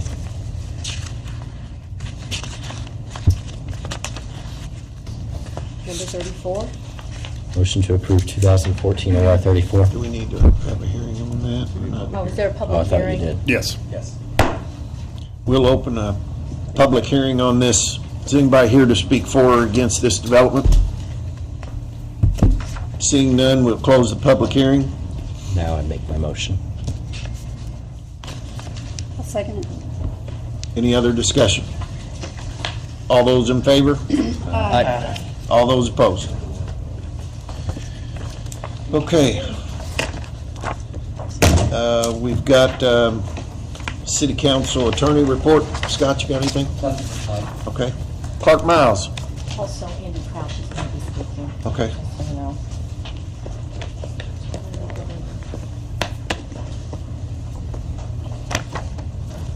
I come to you all day. I've talked to a couple of you about my paving that's coming up, and with the weather and the way it's been, and possibly gonna need a little bit more money than what I had before. I was wanting to come back out here today and talk to a couple of you, and told me make sure I show up tonight and talk to President Julius the other day. And I think it's important that at least I let you all know that I receive around $500,000 most time for paving for the year, and look like with what we got going on now and the number of roads and the amount of money we're going to have that we're going to come up short on what I want to do, and I would like to see if I could a possibility after seeing my final figures and everything here come up pretty soon that maybe if there's a chance that maybe I may be able to get some more money to do more roads and stuff in the city, that I will appreciate that, and I'm sure the people in the city of Jeffersonville would too. Do you know how much more you're going to need? How much more I will need, I don't know today, Okay. but I can, get that figured out here in the next couple of days. What's in Well, your just so budget we can get in our now, Scott? budget. I didn't hear. 500,000. 500,000, what I usually use for roads, Got yes. it. Clark, do you have these?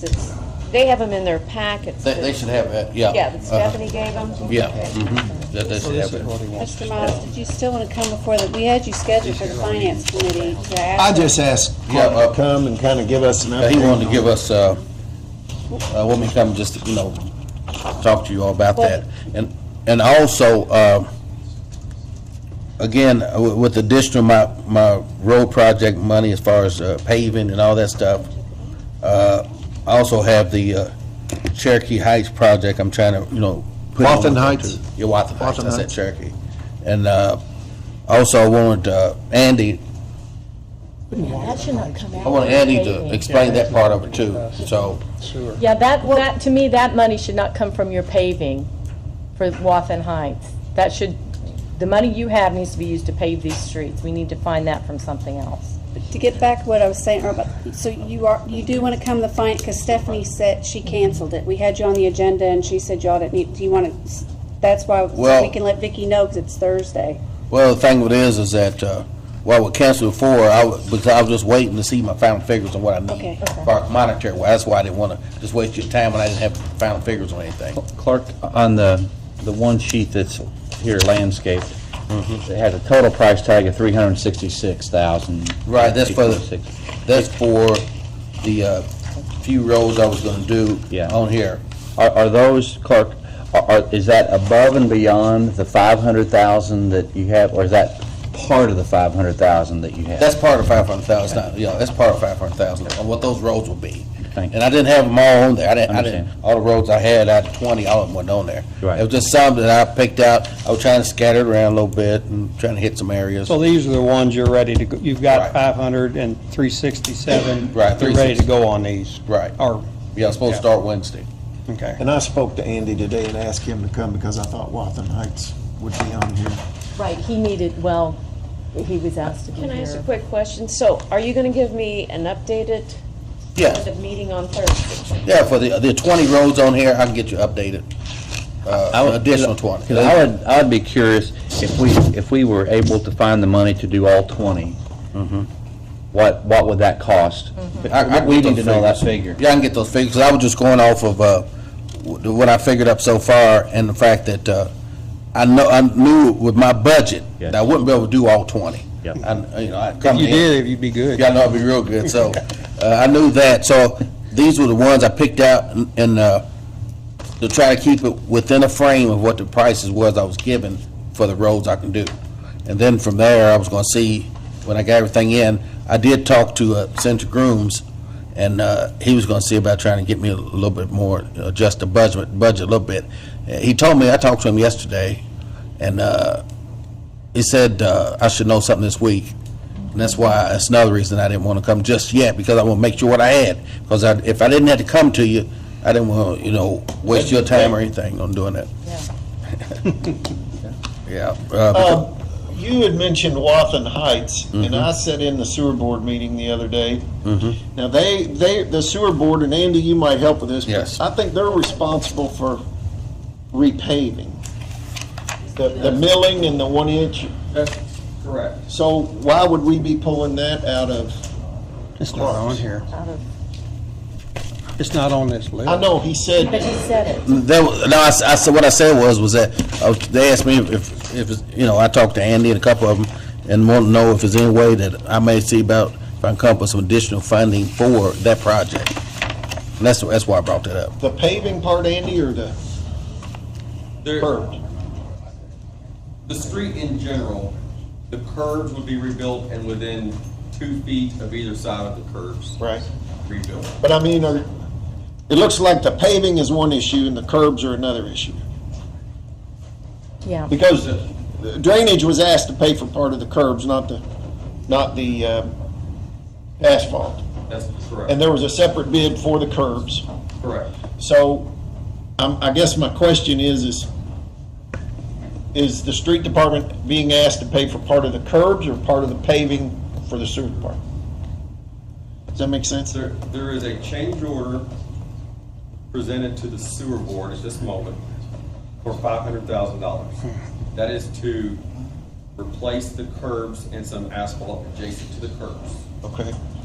The drainage board has approved $170,000 for that, Route 3rd. And I believe that Clark's department has been asked to come up with the rest of that. Rest of that, because it's a street, it's part of the streets. I'm not saying it should come out of his asphalt budget. I don't know what his That's what he department has. budget is. Yeah, I don't. It should not come out of that paving. Yeah, I don't know where it would come from in his budget. Yeah. Now, we talk, And obviously, it would, I think he's looking for an additional appropriation from the council for that. So it could be a separate line item. I'm not sure how that would be set up. but are we talking about the streets that have been cut up to install the new sewers for that area? Because I rode that area, so I mean, I guess my question, is when they cut a street up, I don't understand how they cut streets up. I thought they were supposed to cut the street to put the pipe in and then mill and make for a nice finish. It looks like they took a backhoe and just started pulling streets up. I mean, what was the reasoning for that? Because that's costing a lot of money that I think was unnecessary. I wasn't out there during the construction. I think it was constructed by Christiani, who's done a few of our other ones, and their typical method is to go down the middle of the road. Right. Take out the pavement, cut a trench, put the sewer in. They come back and backfill that with rock. We come back and mill an inch off of all the asphalt, full width, and then come back and put a But I mean, when, surface on it. I understand that, but I'm saying, why is it allowed to allow a backhoe? Evidently, some of it wasn't cut, because some of it is not neat. It's real feathered. It's like they'll cut, if you cut something through the asphalt and you pick it up, there's pieces pulled all over the place. Have you been up and looked at it? I mean, you see what I'm saying? Mm-hmm.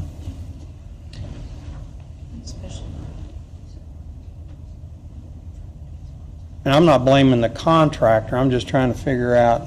I'm just saying that the same contractor that did this one has done some of our. Oh, I know. This one wasn't done differently, is I guess what I was trying to get to.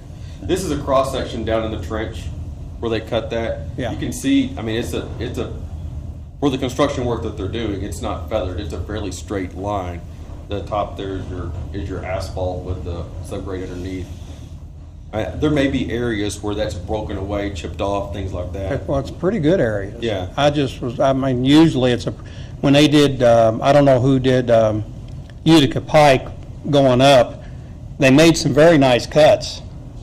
Unfortunately, every bit of it sunk.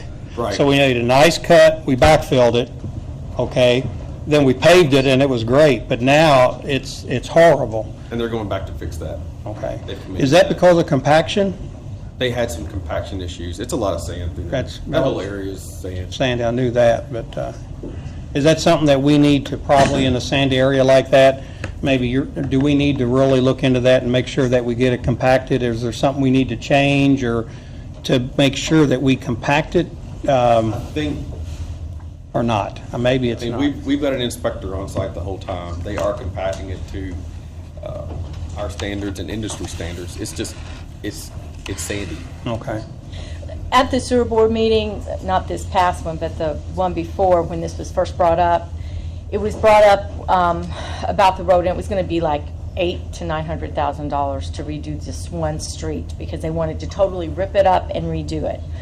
That was for all the streets. That was for all the streets with the asphalt from the curves. Right. And so then at this past sewer board meeting, and I spoke to Scott about this, so I want to make sure he's listening. Scott, can. So at this past sewer board meeting, we were talking about the street, and it was stated that the drainage would pay $170 for the curbs. Right. Then the city would pay. Curbs and gutters, that's what I thought. Curbs and gutters, and then the city would pay, I thought, for the paving in that meeting. That's the way it came across, and that's what Scott thought as well. And then the sewer, I think their part was already included in the bill. Is that right, Dale? Like 100 and some odd? There was already a paving aspect to it. Yeah. So my understanding from that meeting, and Lisa and Dennis were there with me, is we could wait for the curbing to get done, and then we could go ahead and figure out how we're going to appropriate the money, because we have to advertise and do all that stuff to get this money appropriated for the street. Well, I found out today from Andy that's not true. That the whole $500,000 is for curb and guttering. It's not for paving. Well, So- but it was for approaches, wasn't it? And the approaches. And the approaches, but not for the street. No, it wasn't. And so he said that they cannot start on this project until we find that money. So that's something that we need to look at more sooner than later. That's correct. And today we were talking, they said they might be able to do something maybe a little bit less expensive, maybe. Talk with the contractor, it's And possible. see. But we've met with them a number of times, and we feel like we have a good plan, but yes, it's $500,000. Yeah. That's the 170. So it's 300. you know what our part is? 330? Is that what you're asking? 330. I just have a question, because I wasn't a part of that meeting. From, I guess, my perspective, I think I understood that part of the issue with that is the way it was originally constructed, with sand under it, and it's just, they need to replace a good part of the road. When we do it here, or as we try to fix this, how do we prevent ourselves from, how do we put a hedge out there? Because I would assume every road in that whole section of the city is exactly, probably the same builder did it, or the same contractor did it. So the next time we go and we have to dig up a pipe, are we going to have to replace that whole street? And if we do it for this, and how do we tell them no without them screaming and ringing our phones off the hook? How do we resolve that, I guess, or can we resolve? Because I was thinking we would, I haven't even been on site, so I preempted my statements with all that. But typically, you cut it, and you just patch back what you cut. And it sounds like we cut it, we cut it and we took up more, and we're going to replace the street.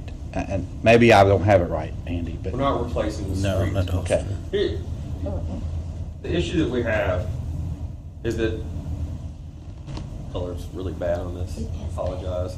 What you're seeing on the left is the curb and gutter, and on the right is asphalt. You can see that the asphalt is rolled up into the curb and gutter. That's 3 or 4 inches, and that's, on average, that's what it is through this whole area. And correct me if I'm wrong, but what they said at the sewer meeting was, as the county kept paving, They did. they paved all the way over to the edge of the gutter, into the gutter.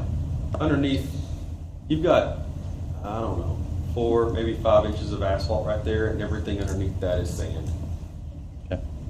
Typically, we would want to see around 10 inches of good rock. It's not here. Okay. So when we replace this, are we replacing it to our standards or not? No, because that would be dangerous. With this, the option that Ms. Sellers was speaking of earlier, that was $800,000-$900,000, was completely rebuilding the road. Okay, to our standards. To our standards. Okay. This is not the option that's being presented at this point. Okay. You've got a standard curb and gutter. I think everybody knows what I'm looking at, what they're looking at there. Okay. What we have right now is that with that roll curb and gutter, you've got the red line on the right at your top of the pavement. Can't tell it's red. And then you've got your driveway coming off the back of that. And you can see that the asphalt has moved up into the gutter line. Okay. So what we're looking at doing. Andy, is that because they didn't pay, they didn't want to mill? They didn't mill. So they just kept piling, so the extra asphalt that they're spending, the tonnage was a waste of money. It was filling up yeah. So what we're looking at doing is coming in with a shorter curb, okay? So whereas this has a taller curb, we're looking at coming in with a shorter curb. And when we do that, I'm gonna lay these on top of each other, and you can see where that top of pavement line is. We're gonna bring that new curb and gutter right up to meet the top of the driveway and the top of the pavement. That way, we don't have any issues behind the back of the curb or in front of the curb. The sewer department still has in their contract to mill about 1 inch to 1.5 inches off the current road and come back in with 1 inch to 1.5 inches on top of that. So it would be right back at this elevation right here, and we're just gonna meet this right back here. So we're gonna come back in and rebuild the curb and gutter basically about 3 inches higher. So as I look at that, then there's not really going to be much gutter. No, you'll have the same amount of gutter line. There won't be as much curb. You're not really gaining any capacity, if that's what you're asking, Yeah, from yeah, where we are today. You're going from 6 inches. This is about a 6 inch. This one right here, the taller one, is about 6 inches. We're going to a 3 inch, which is what most developers are building now. But probably 3 inches of the 6 is filled with asphalt. That's correct. So you're not gaining any capacity. I'm with you. What streets are these? You need to ride up there and look at it, because it's, What streets are these? You talk, we doing? I don't have the. I was up there today, and Bennett, Pawnee. Bennett, Cherokee. Pawnee, Cherokee. Did you get all that? What we, Any more questions you want me to ask? no, I showed a couple of people this one earlier. This is the final one. You can. So bright. You can see that this is the back of curb here and that the asphalt has filled into the gutter line. You can see a crack forming right through here, right where the edge is. Eventually, we're going to lose that. And that's what the gentleman at the sewer board from the subdivision was complaining about, wasn't the street. He said, these roads have been like this for 65 years. That was his quote. But he said that it's cracking at the gutter side, and he said when our street department comes down to sweep, then that pavement, loose pavement and stuff gets sucked up, and he's afraid it's going to destroy that. Plus, it's I have the same cracks in my neighborhood. Got a lot of cracks in them. I will never get anything done, that's for sure. Well, I guess what we're asking here is, are we gonna try and appropriate money to do this? And I've asked Andy to look at, somebody mentioned today that they might be able to mill down just at the gutter. That they need to talk to the contractor, which might bring the cost down a little bit more. And then not just replace pave the and gutter. not yeah. This kind of goes back to an earlier comment Ed made about priorities. You know, we're going to have to spend money. What are we going to spend it on? Well, Clark and Andy are saying spend it on Streets. what streets? Bennett, Pawnee, Cherokee, Walden Heights. I mean, a piece of it. So yeah. Big Okay. piece, Yeah, let me say that, big piece. and when I get with the paving people, and I get my estimates on these other streets, I will get it back to you all. Great. And also that, I would thank you all for giving me the opportunity to come and talk about it, but I understand the budget situation, I understand what I have, and what I was trying to do is, although roads are way worse with the weather we had, and we do have problems throughout the city, is I was just trying to pick different areas of the city, try and balance out as much as I could using the money which we have. Right. And, yes, and ma'am. you understand what I'm trying to say too is, if he has $500,000 for paving, and then he gives you part of that, and then we have to go ahead and appropriate more money for him, it makes no sense. We just need to appropriate money for this project and let him keep his money and figure out how to go from there. Andy, how feasible is it that they're gonna mill this down and save quite a bit of money? Just mill the edges. Yeah, I mean, Oh, we don't, he's, I don't know. I mean, I don't know how feasible that is. This is I think the third scenario that we worked through, trying to get the price down with the contractor. Andy, or Clark, either one. Yes, sir. I know I had a discussion, Andy, and I don't remember if we was talking about Spring Street or some different projects. Remember we talked about 14th Street and doing some work on it, and we was going to put in some crosswalks or something to try to get people back and forth. Right. And 14th Street is a it's a heavy-driven street because of all the dump trucks that come out of the quarry, hits 14th to go 65 or wherever they go. But in this plan, it doesn't have 14th Street, but we had talked about getting some crosswalks in there too, didn't we? We did. To try to put something together? I presented a plan on that back in March with this sidewalk pedestrian plan. Okay. If you don't have that, I can get it to you. And did we ever get anything completed on Spring Street on how we want to repair the sidewalks and the tripping hazards and a lot of that stuff? We talked about that and found some stuff around. Has that not, no, nothing? Nothing final on that. Okay. But I had, like I said, I had these 20 streets I was wanting to try to do, and like I said, again, I get y'all what we have on the, on doing those streets and the figures and everything, but, like I say, I don't, y'all's budget, I know what I got in my budget, and I just had to go from there and see what I can work out best for what we can in the city. And, I try to pick around the city a little bit and catch different spots, try to balance some paving out. And, but we got some roads that's in real serious condition, so. I tell you, in front of Jeff High's is awful. Yeah. So you're going to come back to the Finance Committee, or is he come back here? He's on the Finance, agenda for okay. Thursday. And break it down road by road so we can see what the total is, and then we can see what we can do. Yeah, I called my contractor this morning, and I try to get me back some figures as soon as they can on, and we just go from there. So Andy, do we need to take action on this 330 for Waltham Heights? Well, because it's going to have to be advertised, so we understand. at least You try to need to. initiate the. Well, that's what I'm saying. Right. Since this is on a fast track, do we? I think we should go ahead and try to find the money and advertise The for it. project's sitting incomplete until we can have some resolution, whether it's yes or no, or What project? Waltham Heights. Nice. Project. The street. It's late, Mike. I know, but I still don't, Waltham Heights, I drove it, I still don't understand the asphalt. I don't understand the quality of work. that'll all be fixed. Yeah, That that'll all all gets be fixed. fixed. Okay, you said it was at a standstill. Because they don't have the money. To do the curve. No, wait a minute, if we Whoa, whoa, either, whoa, we have the money, the sewer board has the money okay, right now. They Okay. can go out, mill full width, all the asphalt, curb to curb, in the gutter. and take Take that an out. inch off. Okay. And put an inch down.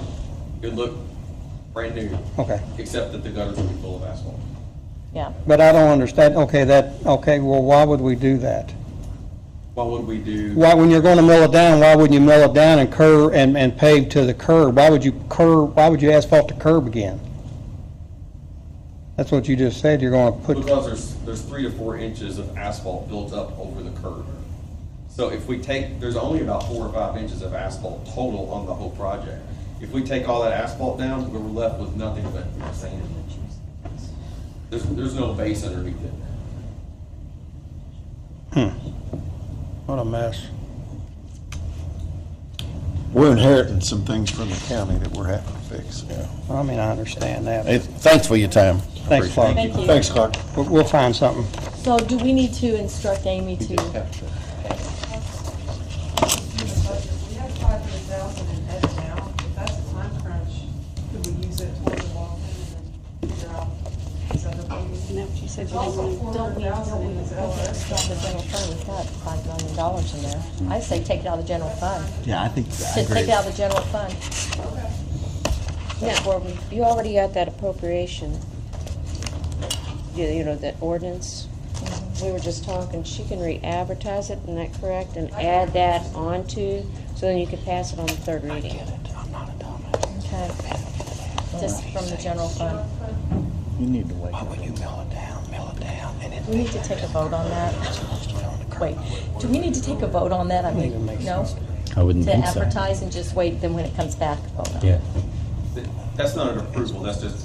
Right, to that's a movement advertise. to advertise. Well, I think if you want to use that, you talking about ordinance 30 that we did earlier? Yeah. I think I mean, if you want to add it, you have to do a Make a motion now motion. to amend the 2014 OR 30 to include this. Okay, I make that motion. Second. Any other discussion? All those in favor? Aye. All those opposed? Okay. Got that. Let's see, where are we? Did we have any public comment? Scott, is there any Any public public comment? comment? 30. All right. Mr. Smith, council Yeah. comments. I have a couple things. Vicki, could you research for me, please, or have Candy? Whoever you pass the buck to. No, I'll do it. I think most of you know that we're getting a lot of bike traffic, and if you look at the bicycles locked up on our things, I mean, that's exciting, but trying to find, do we have a bicycle ordinance currently in the city that talks about bikes can be rode on sidewalks, they can't be, is there age limits? Could you just do some research and see what we have? Needs to be updated. Yeah, we Well- have something, but I'll look tomorrow and get it Well, to it you. would, yeah, well, I don't need it immediately, but I would like to see what we have, because our bicycle traffic has changed, and like Yeah. Ms. Seller says, it needs to be updated. I'm not even sure what it says, but if you could research that. Sure. Do you guys, would you be interested in talking about the annexation, to have an attorney come here and talk about the lawsuit, or not? Is that even, when we, okay. To do the findings? Yeah, or whatever. If you don't, that's fine. I just, Update the people who, which is almost everybody. well, some of the council wasn't on. I wasn't on during the, No. I was on at the It was me, end. Nathan, and Ed. I was on at the end, but if you would like kind of a condensed version of the process, I mean, it doesn't matter. It's whatever the consensus is. Sure. I'm fine. I mean, Just to get an overview of how the process I don't know. went. But there's nothing was decided, though. But I'm saying, it seemed like we talked about, did we hire the per capita? Did we hire, I don't know how they decided. But it wasn't, nothing was decided. But that wasn't part of the lawsuit, that was part of your fiscal plan. The lawsuit was never made it in front of a judge, because it was thrown out because A technicality, I get that, the yeah. petitioners did not file. Right, I get that, I remember. There was no findings in the court. Right, I get itself. that, We okay. missed the statute of limitations on. Well, I was just, if there's some questions or answers, you know, because, It may be a good idea maybe to have someone present on the fiscal plan that was adopted, what your obligations are. okay, Greg Pfeiffer. okay. The fiscal plan was not the attorneys, it was the Chiswick or something. Okay, well, if you all's not interested, that's fine, there's a lot of unanswered questions. One thing too, and we did pass it tonight, but Charlestown Pike, just keep in mind that Charlestown Pike we adopted that, and several months ago is when we wrecked a fire truck on Charlestown Pike, and if you follow the turn where it turned and went straight, you can see how narrow the road is. So I know that we keep adding, I think it gets back to, we keep adding development, but at some point, I think that road's going to have to be addressed. If you rode Charlestown Pike, you can see the amount of what we're adding and the traffic and the narrow, and these fire trucks are big and heavy and wide. So I just wanted to talk about that. So that's really all I got. And the bicycle ordinance, thank you. Yeah, just briefly, but since we bring up annexation and a fiscal plan, the plan came about because we asked department heads, we're going to take in all these additional people and all this additional land. How many more resources do you need? How many pickup trucks? How many garbage trucks? How many additional police officers? How many firefighters? That kind of thing. And we put that plan together and we put it out there. But the plan changed right away as soon as technology changes. As soon as a new department head comes and says, you know what, we don't need a pickup truck, we need another garbage truck, we need another firehouse. I mean, so when there's a change in administration and there's a change of department heads, they see a need that might be slightly different than the original plan that was developed years before. But the whole idea was that the newly annexed area would get the same amount of resources and fair treatment as the old city. So, at a high level, I just want to put it out there. Plan never follows exactly, to the T. It changes with the department heads change, technology changes, mayors change, so. Yeah. Zach? I just have one brief comment. I'm very disappointed that we didn't pass the zoning change. I think the city's really missing out on that development right down there. So, that's all. No comment. I've been working with Clark and with Stephanie. Their ordinance as far as what they pick up and what they charge for and what they don't charge for is way out of date. So Stephanie and I just met again last week, and we came up, where we pretty much update them. The big issue is with the trees, how much they pick up. People take down trees, and so I think it'll help them in their department with all the calls that they get. So I gave that ordinance to Les, which it was too soon to bring it to this meeting, but just so you all know that he'll be working on that ordinance updating for the street department to clarify and spell some things out and some changes. Well, that especially dumpster rentals too. Yeah, all even the dumpster rentals, when we went back through it, the numbers on that wasn't even right. They charge more, but I know a lot of issues why I've been there is if a tree is taken down by a storm or whatever, the street department picks it up. But the issues that they are having is people are taking down trees because for whatever reason, and then they're expecting the street department to pick it up, where they're paying to have somebody take it down, and they're not taking it off site or whatever. They're leaving it all there, and it's not cut up right or whatever. And so that ordinance is so outdated that don't even have the right gallon garbage cans. We went to the all new garbage cans and all that. So just be expecting that hopefully the next week. And I voted against that development plan in planning and zoning for several reasons. Traffic was one of them.